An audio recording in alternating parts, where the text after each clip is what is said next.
Bismillahirrahmanirrahim. Assalamualaikum warahmatullahi wabarakatuh.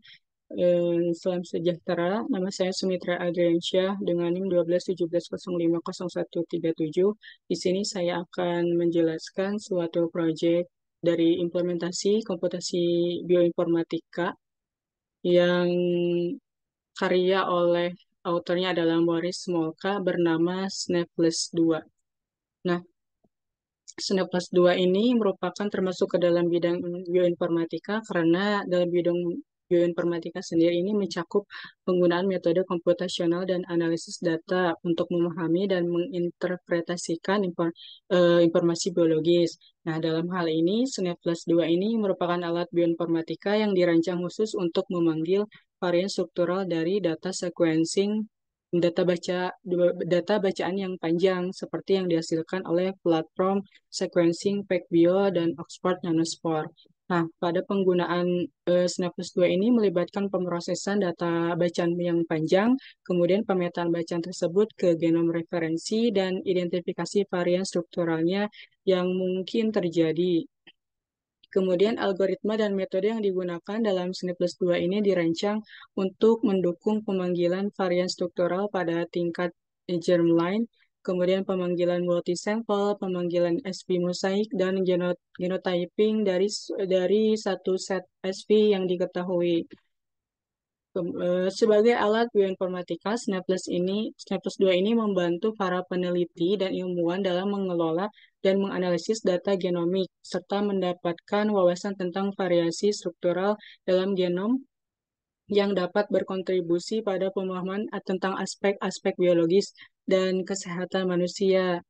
Nah, Staples 2 ini termasuk dalam bidang bioinformatika karena dia memiliki menggunakan algoritma komputasional untuk memproses data sequencing bacaan panjang, kemudian dan melakukan pemetaan ke genom referensi dan mendeteksi varian strukturalnya.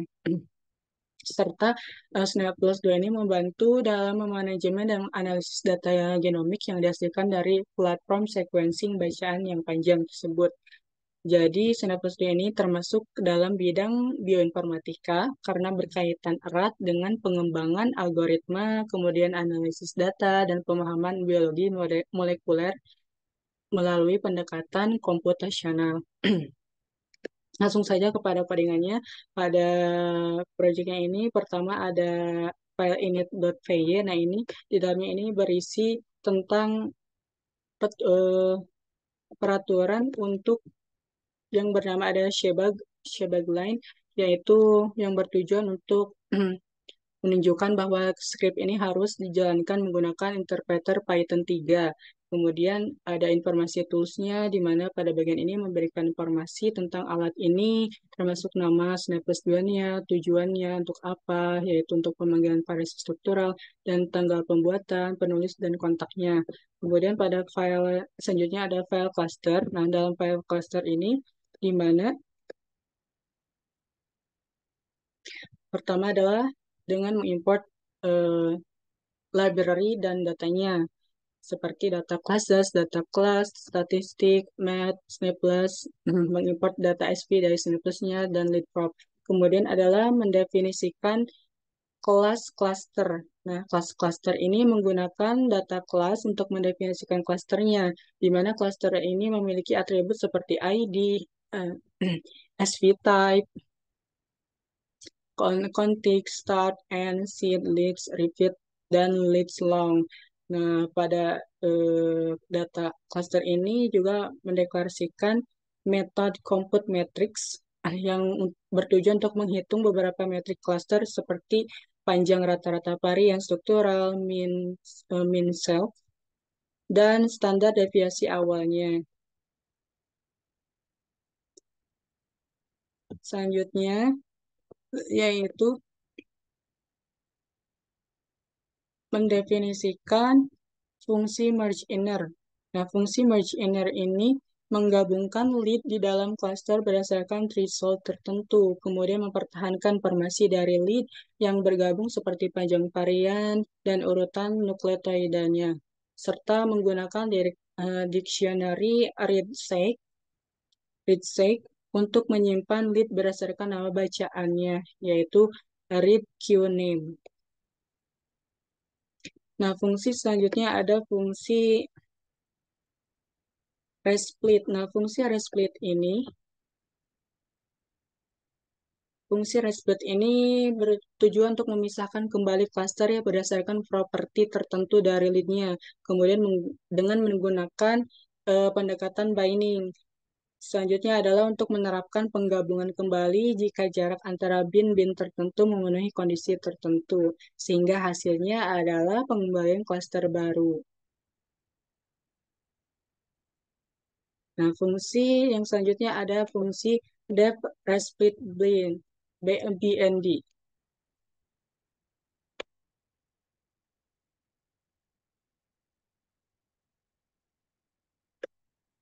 Nah, fungsi ini bertujuan untuk merupakan yang fungsi khusus untuk memisahkan kembali cluster BND atau breakpoint-nya dengan berdasarkan informasi met config dan met ref star-nya. Kemudian fungsi ini juga untuk menerapkan kondisi penggabungan yang serupa dengan fungsi resplit yang tadi. Nah, fungsi selanjutnya adalah fungsi resolve. Nah, fungsi resolve ini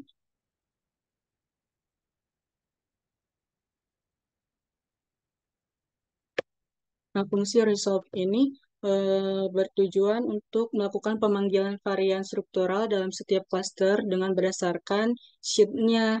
Kemudian bertujuan juga untuk membuat objek cluster baru untuk setiap sheet dengan menambahkan lead yang sesuai dan melakukan penggabungan dan pemisahan kembali cluster berdasarkan aturan tertentu sehingga hasilnya merupakan pengembalian cluster-cluster yang telah diproses. Nah, fungsi selanjutnya ada fungsi resolve block group. Nah, fungsi resolve block group ini bertujuan untuk digunakan untuk mengelompokkan kandidat varian struktural dalam blok-blok tertentu. Selanjutnya, fungsi ini juga untuk digunakan sebagai konsep grup yang mencakup beberapa kandidat varian strukturalnya, sehingga dapat mengembalikan grup-grup yang telah diperbaharui. Fungsi selanjutnya pada file ini ada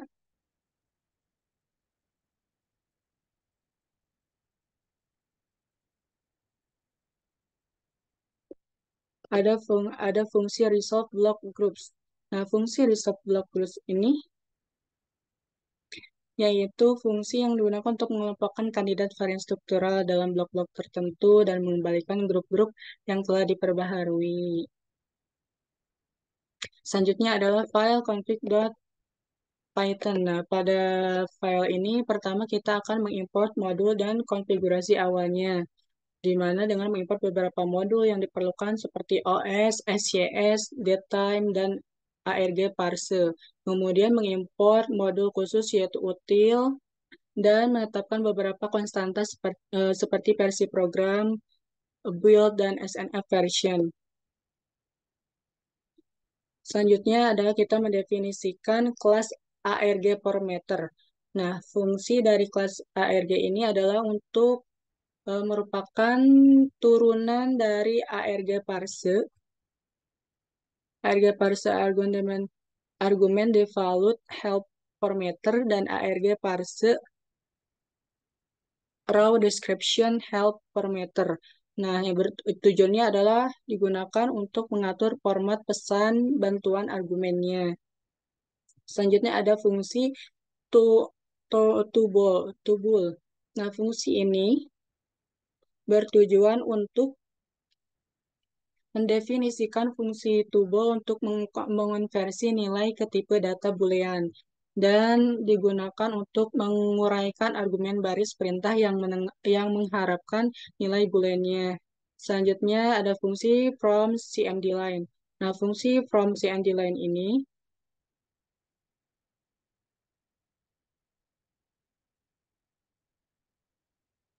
fungsi CMD line ini bertujuan untuk membaca argumen dari baris perintah menggunakan ARG parse dan mengkonfigurasi argumen yang diperlukan serta opsional untuk menjalankan Snaples 2-nya, serta beberapa argumen terkait pengaturan, pemrosesan, dan genotyping yang diatur dalam fungsi ini. Kemudian yang terakhir ada konfigurasi. Nah, konfigurasinya yang dalam file ini adalah bertujuan untuk jadi ketika setelah membaca argumen dari baris perintah, kode akan melakukan beberapa pengaturan tambahan dengan berdasarkan nilai argumen yang diberikan dan kemudian akan menetapkan beberapa nilai default dan konfigurasi internal program, sehingga nantinya akan menggabungkan argumen dari baris perintah ke dalam objek konfigurasi atau config-nya. Nah, file selanjutnya adalah file consensus.python. Nah, pada file consensus.python ini, pertama kita akan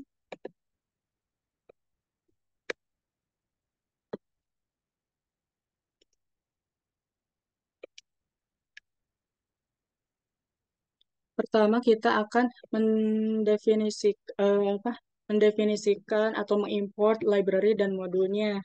Library-nya itu ada yang diperlukan seperti data class dari data classes dan beberapa fungsi dari modul util. Kemudian kita akan mendefinisikan kelas group.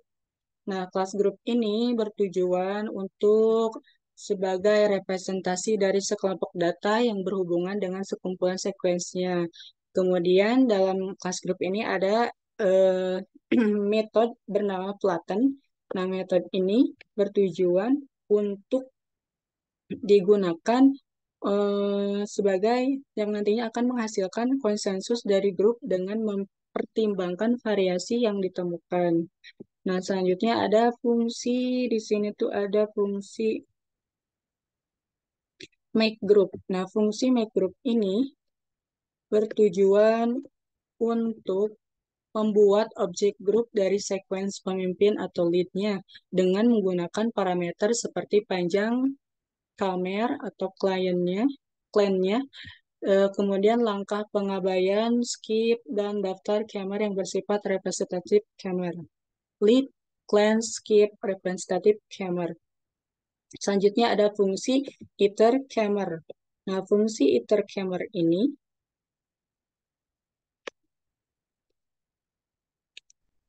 bertujuan untuk membuat iterator sehingga menghasilkan kamer dari suatu sequence dengan langkah pengabaian dan panjang kamer tertentu. Nah, fungsi selanjutnya ada fungsi from leads. Nah, fungsi from leads ini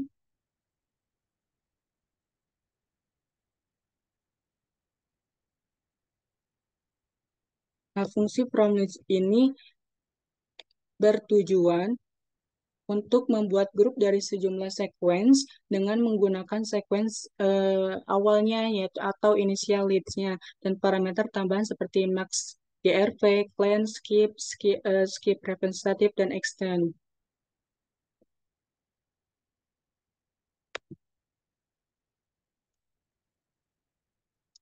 List, initial list, max grab 3 nilainya, clan dengan nilainya 15, skip nilainya 1, skip representative 1, extendnya adalah false.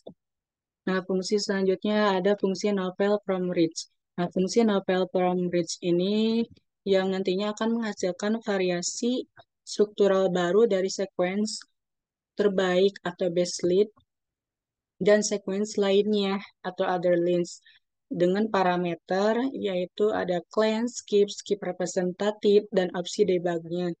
Nah, fungsi selanjutnya nanti di sini akan ada fungsi sini tuh nanti akan fungsi flatten dalam kelas group.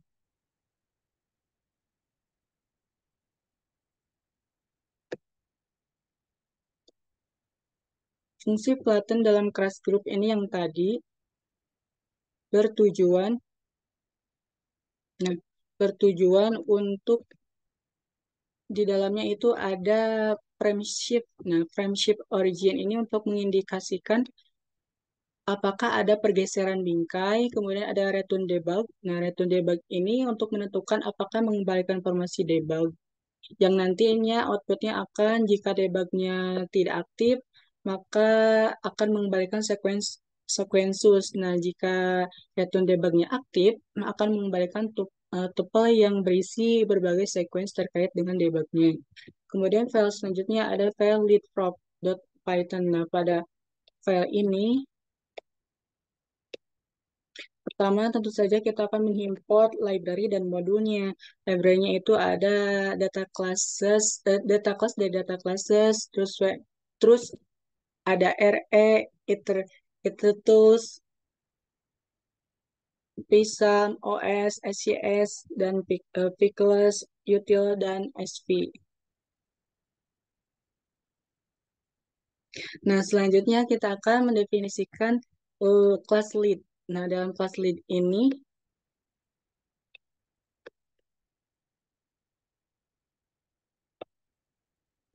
dalam class lead ini eh, mendefinisikan sebagai data kelas dengan beberapa atribut yang merepresentasikan informasi tentang sequence genomnya, yaitu terdiri dari read ID, read qname, config, read star, read end, query start, query ends, strand, MAPK, NM source, SP type, SP length, sequence, SP type starts length. Nah, fungsi selanjutnya ada fungsi Zeiger Analyze. Nah, fungsi dari Zeiger Analyze ini adalah bertujuan untuk menganalisis operasi Zeiger atau kepanjangan dari Compact Idiosyncratic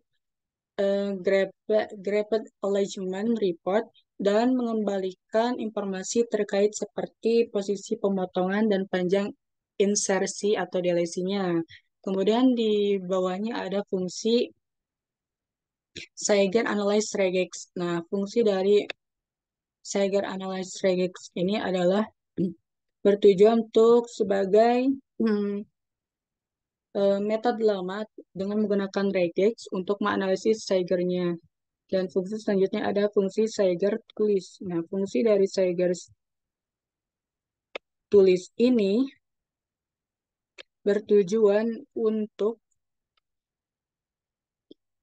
sebagai metode lama untuk mengonversi string Zeiger ke dalam daftar tuple operasi Zeigernya dan panjangnya seperti apa.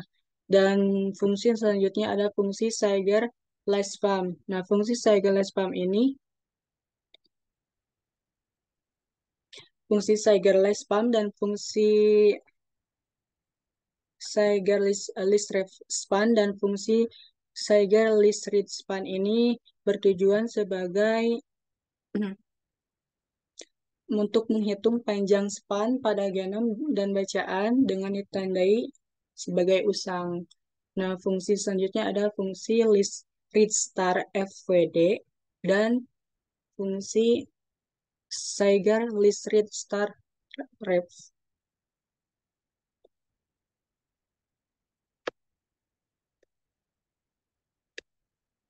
Nah, fungsi ini bertujuan untuk menghitung posisi awal bacaan pada genom untuk bacaan yang maju dan mundur.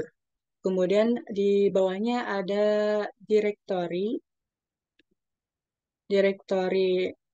optab dengan di dalamnya yaitu terdapat juga directory of list yang bertujuan untuk mendefinisikan tabel operasi Zeiger dan daftar operasi yang berkaitan dengan kode numbericnya dalam PYSAN-nya.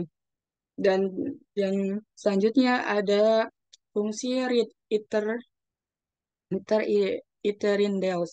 Nah, fungsi ini adalah bertujuan untuk mendefinisikan fungsi yang mengintegrasi dan mendapatkan informasi indel dari sekuens bacaan. Kemudian ada fungsi getSeigerIndels. Nah, fungsi dari getSeigerIndels ini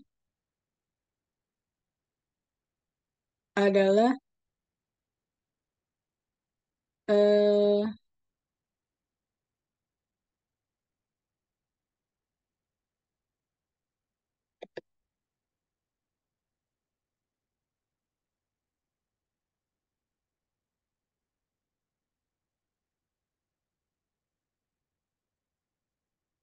di mana GetTrigger Index ini di dalamnya terdiri dengan mendefinisikan read ID, read config, config use clips, dan read read name atau read name. Dengan selanjutnya ada fungsi read iter split bnd.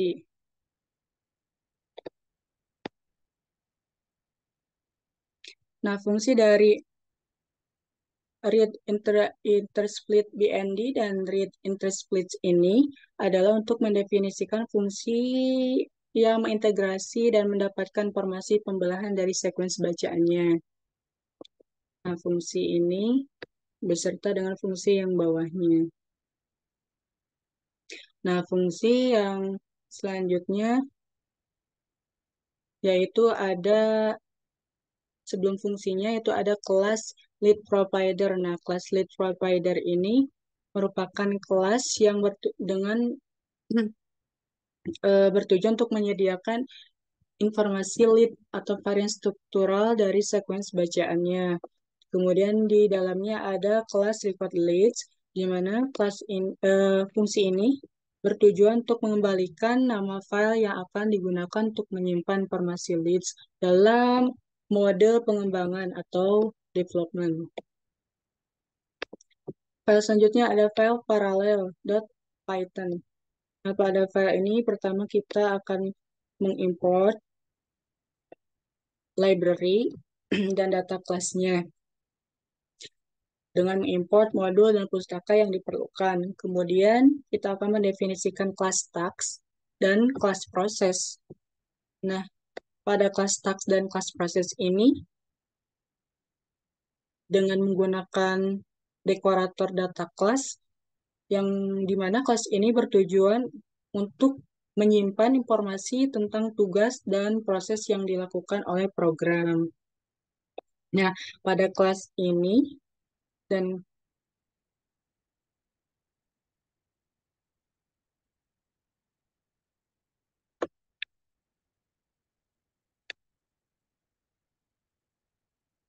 kelas task dan kelas proses. Kemudian ada fungsi main dan main internal. Nah, fungsi main dan main internal pada kelas proses ini bertujuan untuk memulai proses utama, di mana main untuk mengatur penanganan, ekspresi, dan profilisasi, sementara main internal itu bertujuan untuk yang dimana di dalamnya berisi logika inti dari prosesnya. Selanjutnya ada metode.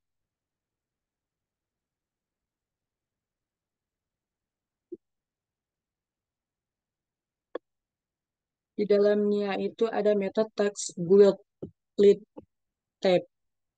Text build lead tab ini merupakan metode yang bertujuan untuk membangun tabel lead, yakni informasi varian struktural, untuk tugas tertentu berdasarkan konfigurasi dan menyimpan informasi tersebut di dalam self lead.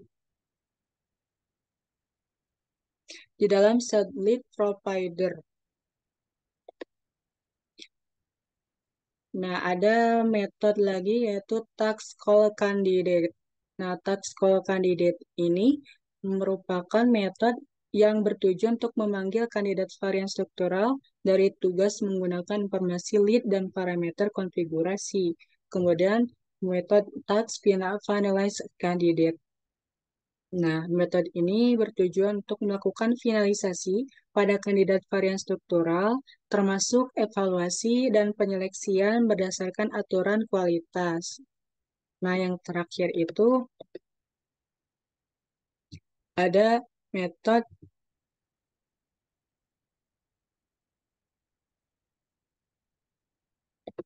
Terakhir itu ada metode text combine. Nah, metode ini bertujuan untuk menggabungkan hasil dari berbagai sampel untuk tugas tertentu berdasarkan konfigurasi. Selanjutnya ada file postprocessing.python. Pertama, kita akan mengimport modul, di mana baris ini mengimport modul yang diperlukan untuk menjalankan program, termasuk modul data class, collection, Snapless SV, Snapless util, Snapless consensus, dan import math.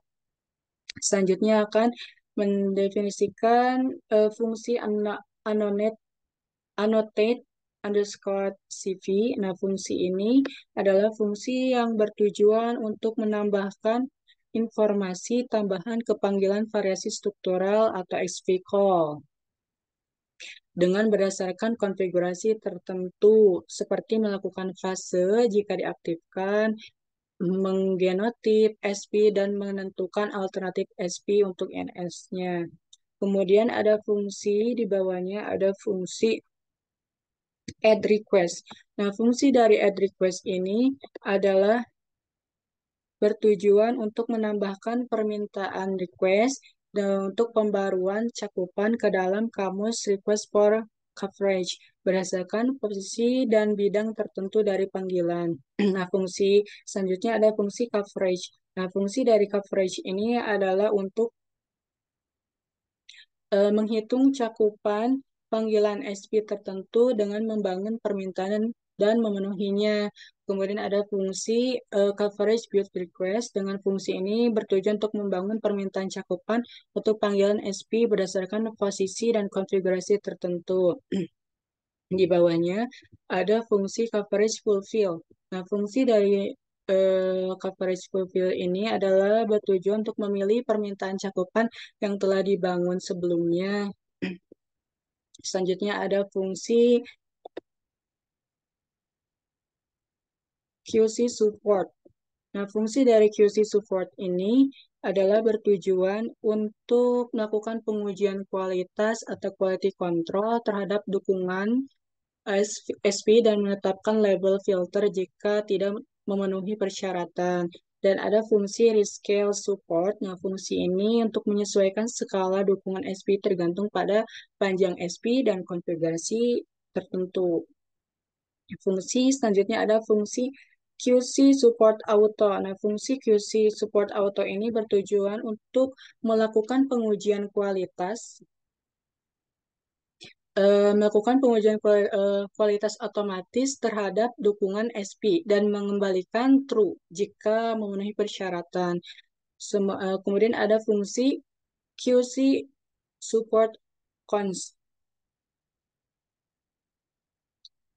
Nah, fungsi support cons ini bertujuan untuk melakukan pengujian kualitas konstan terhadap dukungan SP dan mengembalikan true jika memenuhi persyaratan.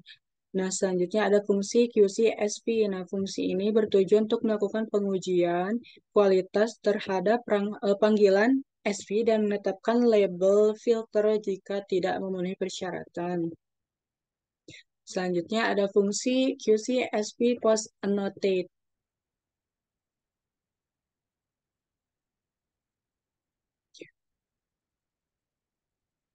Nah, fungsi ini bertujuan untuk melakukan pengujian kualitas tambahan setelah adanya proses anotasi panggilan SP. Fungsi selanjutnya ada fungsi binomial coef. Nah, fungsi dari binomial coef ini bertujuan untuk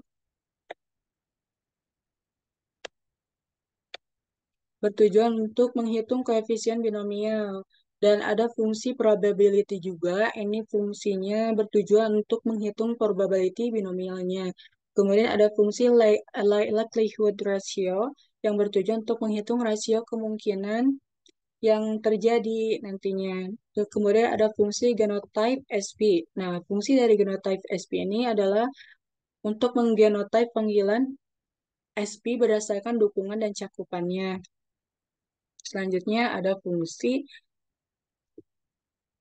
PES SP. Nah, fungsi ini merupakan fungsi terakhir dalam file ini, di mana fungsi ini bertujuan untuk memfasilitasi fase untuk panggilan SP.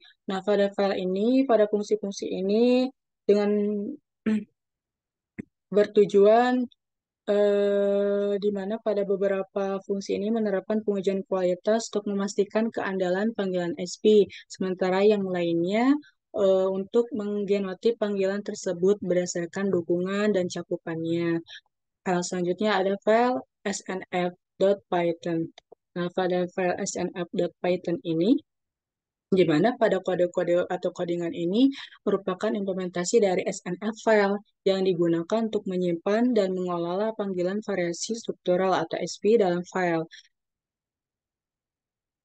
Bagian pertama yaitu kita akan mengimport modul. Nah, import modul ini termasuk yang dia sangat diperlukan termasuk modul pickle, JSON, gzip, mat, dan eh, modul SP dari Snapless-nya. Kemudian mendefinisikan kelas SN file, di mana kelas ini bertujuan untuk menyimpan informasi mengenai file SNF termasuk konfigurasi, penanganan file, yaitu handle, nama file atau file name, blok-blok, data SV, blocks, index, dan total panjang file.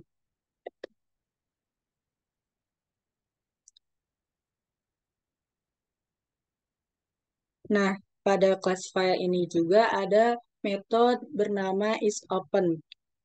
Nah, metode isOpen ini bertujuan untuk mengembalikan true jika file SNF sedang terbuka. Ada juga metode open, di mana metode ini akan membuka file SNF jika belum terbuka. Kemudian ada metode store. Nah, metode store ini digunakan untuk menyimpan panggilan NSP ke dalam blok yang sesuai berdasarkan porsinya. Ada juga metode annotated block coverage. Nah, metode annotated block coverage ini bertujuan untuk menambahkan informasi cakupan ke blok-blok data SV. Kemudian ada metode serialized block. Nah, metode unserialized block.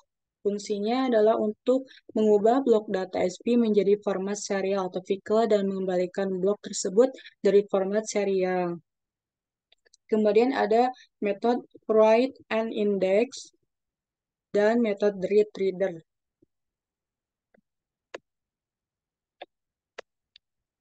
Nah, metode write and index ini merupakan metode yang akan menulis blok-blok data SP ke dalam file SNF dan membuat indeks filenya. Sedangkan metode read reader ini akan membaca header file SNF untuk mendapatkan informasi seperti panjang header dan indeksnya. Ada juga metode read blocks. Nah, metode read blocks ini bertujuan untuk membuka blok-blok data SP dari SNF berdasarkan kontik dan indeks bloknya. Sedangkan ada metode getIndex dan getTotalLength ini bertujuan untuk mengembalikan indeks dan panjang total file SNF. Terakhir ada metode close. Nah, metode close ini bertujuan untuk menutup file SNF. File selanjutnya ada file Snapless. Nah, dalam file Snapless ini, pertama kita akan mengimport modul dan library-nya, di mana dengan berbagai modul dan pustaka diimport untuk keperluan program seperti memanipulasi file, pengelolaan proses multiprocessing, dan manipulasi data struktural. Kemudian kita akan melakukan pengaturan dan pengawalan pada bagian ini, di mana pada variabel depth monitor, pada bagian depth monitor, mem ini digunakan untuk menandai apakah pemantauan memori dalam mode pengembangan diaktifkan atau tidak. Kemudian dilakukan pemeriksaan Python untuk memastikan bahwa versi yang digunakan setidaknya 3.7 dan terdapat juga bagian todo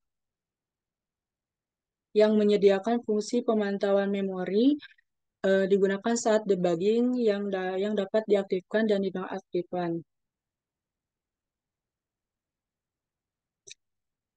Kemudian didefinisikan juga fungsi snapless 2 underscore main. Nah, fungsi ini adalah merupakan titik masuk utama untuk program snapless, di mana ini akan mengatur mode operasi berdasarkan jenis input seperti single sample, single sample calling, multi sample calling, atau genotype VCF. Kemudian akan mengeksekusi tugas pemanggilan varian struktural, penggabungan output, dan lainnya, serta akan melibatkan pengelolaan multiprocessing, kemudian akan membuka file input dan atau output, dan menyusun tugas untuk dikerjakan.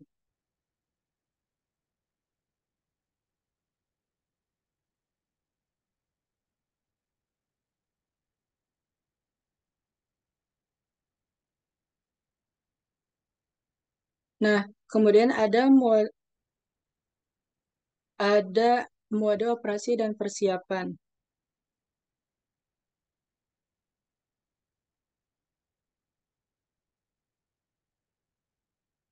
Nah, mode operasi dan persiapan ini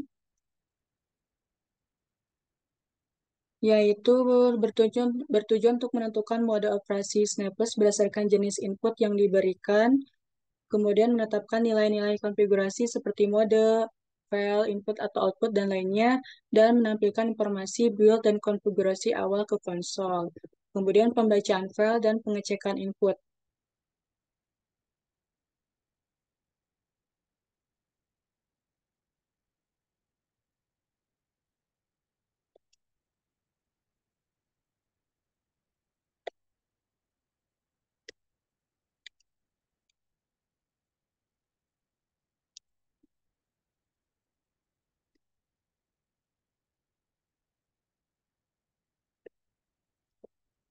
Nah, ini akan membaca file input, dalam hal ini file BAM dan VCF dengan berdasarkan mode operasi. Kemudian memeriksa keberadaan indeks untuk file input BAM atau CVF-nya dan menyiapkan informasi yang diperlukan untuk setiap konfig seperti panjang dan cakupan atau coverage-nya.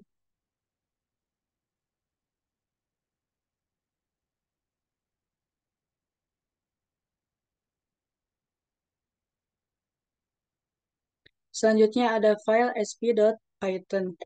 Nah, pada file sp.python ini,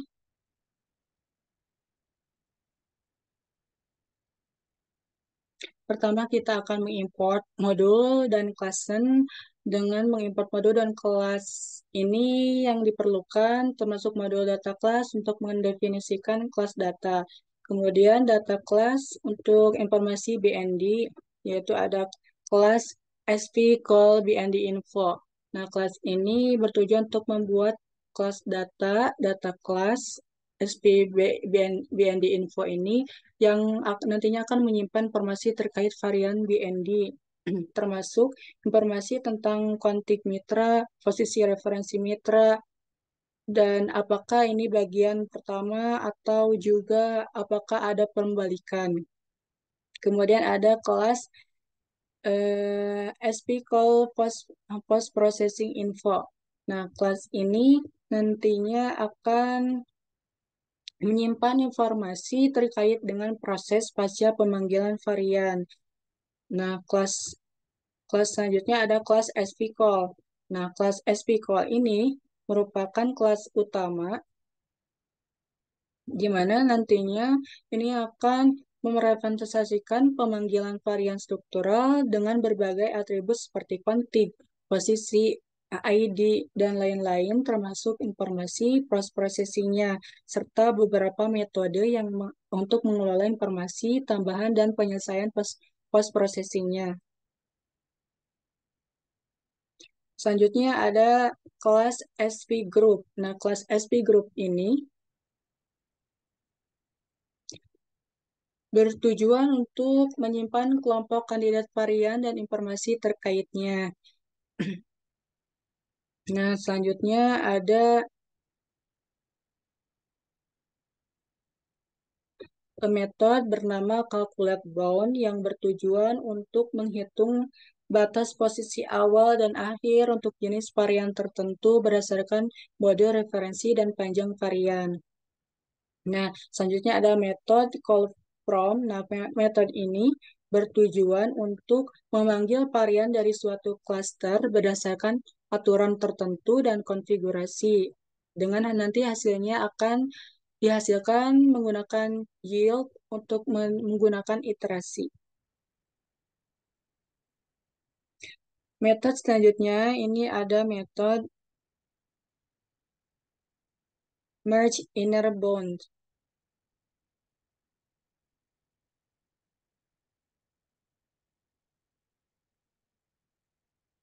Nah, dalam metode merge inner bound ini kita akan eh, mendefinisikan list dan config-nya. Kemudian ada metode resolve BND. Nah, dalam metode resolve BND ini, di mana fungsi ini bertujuan untuk menyelesaikan informasi varian BND, kemudian menggantikan format alternatifnya, dan memperbaharui informasi klasternya. Kemudian ada fungsi untuk memanggil kelompok varian yaitu call group. Nah, call group ini merupakan fungsi untuk memanggil varian dari kelompok varian yang mencakup beberapa pertimbangan dan pengembangan informasi dari kandidat dalam kelompok. Kemudian ada fungsi untuk menggolongkan split yaitu classify split.